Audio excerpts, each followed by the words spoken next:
Bonjour à tous, alors aujourd'hui je vais vous parler de l'action L'Oréal et pourquoi j'investis sur celle-ci. La première des choses à aborder selon moi, qui est très important, c'est son poids au niveau du CAC 40 puisque on investit sur un PEA et effectivement c'est la troisième plus grosse entreprise du CAC 40 en termes de capitalisation boursière. Une des raisons également sur laquelle j'investis sur L'Oréal, c'est au niveau de son positionnement par rapport à son secteur. Elle est leader au niveau mondial sur le secteur des cosmétiques. Alors là, on a une donnée de 2022, mais il faut savoir que c'est aussi le cas sur 2024. C'est celle qui a la plus grosse croissance sur son secteur et celle qui fait le plus gros chiffre d'affaires. Donc c'est très intéressant selon moi. Alors, cette fois-ci, un petit peu plus de renseignements sur L'Oréal. C'est une société qui distribue un dividende de 6,60 € par action pour un rendement annualisé de 1,80 €, enfin de 1,92%. Pour moi, c'est plus ou moins faux parce que moi, je suis un investisseur long terme. Et ce qu'il faut savoir, c'est que quand on détient des actions L'Oréal au nominatif depuis plus de 2 ans, en fait, on a plus 10% sur le dividende. Donc en réalité, on a un peu plus de 2%. Alors, L'Oréal, c'est aussi intéressant au niveau du dividende. Pourquoi? Parce qu'il est versé sans interruption depuis 34 ans et il n'a pas diminué depuis 34 ans. C'est vraiment rare ce type d'entreprise. Et également à prendre en compte, qui est pour moi le plus important, c'est la croissance du dividende. On est sur 5 ans à 11,38% par an et sur 10 ans à 9,35% par an. Donc il y en a une croissance du dividende qui est assez élevée selon moi. D'autant plus que 2% à l'heure actuelle, au niveau du rendement, je trouve ça vraiment très correct. Regardez, là si on prend un exemple sur 2012, on est à peu près à un peu plus que x3, et encore là on ne prend pas en compte les 10% de si on a l'action au nominatif administré depuis plus de 2 ans. Donc au niveau du payout ratio, on est à 54,59%. C'est quelque chose qui est convenable pour verser un dividende. Elle ne surpaye pas ses actionnaires. Et le price earning ratio, on en parlera un petit peu plus tard. Donc là, on va voir un petit peu les chiffres. On peut se rendre compte qu'au niveau du chiffre d'affaires sur 5 ans, on a une belle croissance, que ce soit au niveau aussi du résultat net, de la marge d'exploitation. On a vraiment de très bons chiffres.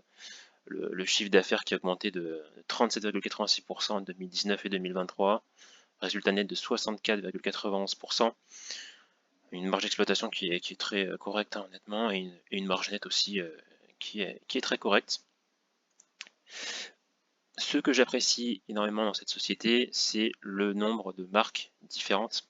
C'est le groupe L'Oréal qui détient toutes ces marques, donc ça c'est quand même assez incroyable, une belle diversification que j'apprécie, avec des marques qu'on connaît tous, assez emblématiques.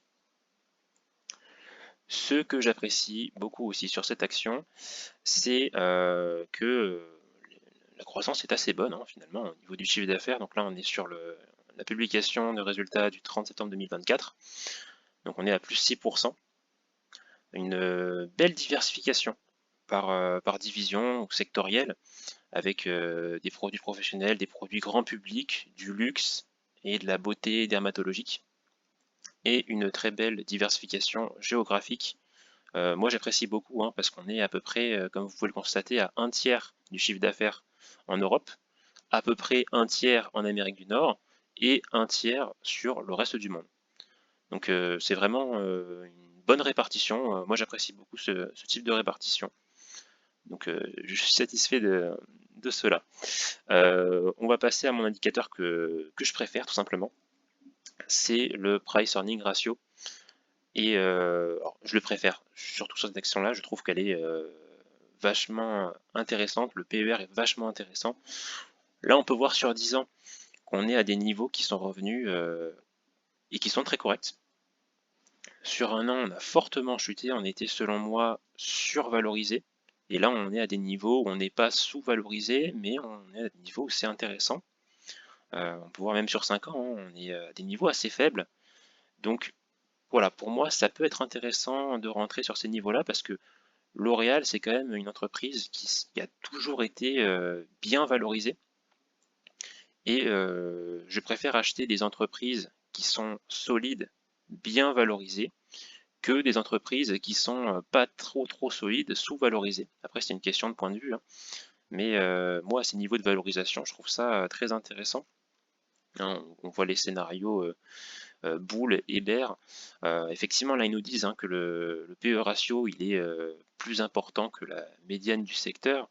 Mais ce qu'il faut savoir, c'est que L'Oréal, c'est quand même une entreprise qui est assez exceptionnelle dans son secteur, qui a une croissance qui est bien meilleure que la plupart et qui est la plus grosse. Donc voilà, faut quand même relativiser à ce niveau-là. C'est une entreprise qui s'est toujours payée cher et on n'a pas connu ces niveaux de valorisation depuis un petit moment. Donc pour moi, on est à des niveaux qui sont très intéressants. On va passer du coup au prix. Alors à ce niveau de prix-là, honnêtement, je trouve ça assez intéressant parce que regardez, sur un an, on est à moins 20%, on a une belle décote. Maintenant, au niveau du très court terme, hein, si on regarde sur un mois, ça va dépendre de votre position, hein. Moi, si j'avais pas d'action L'Oréal et que je devais en prendre, c'est intéressant de se positionner à ces niveaux-là, selon moi. Bien sûr, c'est pas un conseil d'investissement, hein, c'est vraiment mon avis. Mais c'est vers les 330, 320, c'est quand même plus confortable de se positionner. Honnêtement, voilà, faut partir du principe, est-ce que vous pensez que L'Oréal a plus de chances d'aller à 400 € ou à 280? Bon, ben, moi, je pars du postulat que ça a plus de chances d'aller à 400 €. Alors après, ça dépend, hein, honnêtement. Voilà, si demain L'Oréal fait un moins 10% et qu'on n'a pas forcément eu de publication de résultats entre et que le S&P 500 fait du surplace, effectivement, ça pourrait être une bonne opportunité d'aller sur L'Oréal. Maintenant, si on a un L'Oréal qui fait un moins 10%, on se retrouve à 320, mais que le S&P 500, lui, dans un même temps, a fait moins 20%, ce que je ne pense, enfin, c'est très peu probable en réalité, mais effectivement, là, ça serait quand même mieux d'aller sur du S&P 500 selon moi. Mais voilà, on part toujours d'un scénario où on est encore dans l'attente des résultats qui ne devraient pas trop tarder. Donc après, c'est à vous de voir, hein, si vous voulez la jouer vraiment en douceur et en sûreté. Le mieux, c'est d'attendre les résultats. Mais je trouve que voilà, c'est vrai que les résultats, on peut avoir pas mal de surprises, que ce soit positif ou négatif, mais là, à l'heure actuelle, selon moi, on est quand même à des niveaux de prix qui sont très intéressants. Et vous pouvez voir, hein, sur 5 ans, voilà, on est toujours, enfin, une belle petite baisse, et on voit que c'est une entreprise qui a une très belle croissance depuis de longues années. Voilà, c'est encore pour ça, hein, que selon moi ça reste intéressant, mais il faut toujours prévoir, hein, si vous l'achetez à ce prix-là, comment est-ce que vous allez réagir psychologiquement si on descend. Pour ma part, je rachète. Si on va à 300, je serai prêt à en racheter.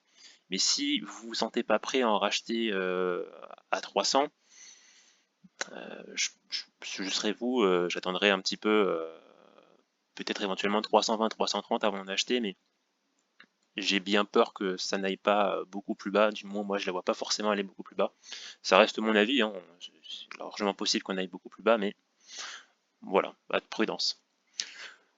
Petit point aussi sur le portefeuille, hein, je vous avais présenté dernièrement LVMH et Total Energy, qui ont eu une très belle remontée au niveau de ces deux titres-là.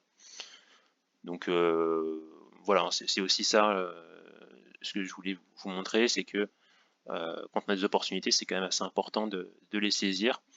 Aujourd'hui, LVMH et Total Energy, LVMH, je trouve que c'est toujours intéressant à ce prix-là, mais ça l'est moins qu'effectivement, quand j'ai fait ma vidéo il y a quelques mois où je la trouvais extrêmement intéressante.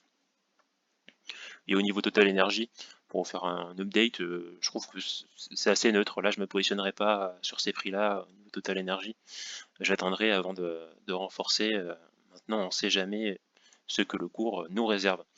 Voilà, simplement pour faire cette petite vidéo pour vous partager mon point de vue du moment sur L'Oréal.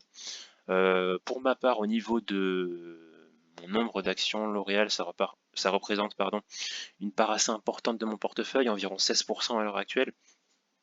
C'est pas destiné à rester à environ 16%, c'est destiné à baisser.